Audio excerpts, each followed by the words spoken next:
Знаете ли какво означава перемпция или перимиране в изпълнителното производство?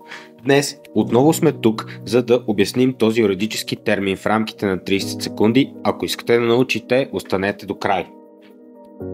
Перемпцията в изпълнителното производство означава прекратяването на делото по силата на закона. Това е когато взискателят не е поискал изпълнително действие в продължение на 2 години. Нормата е уредена в член 433 ГПК. Съдебната практика, в това число и практиката на ВКС, категорично приемат, че перемпцията е процесуалната санкция за бездействието на кредиторите. Важно е, че тя не погасява самото вземане, а само конкретното изпълнително дело.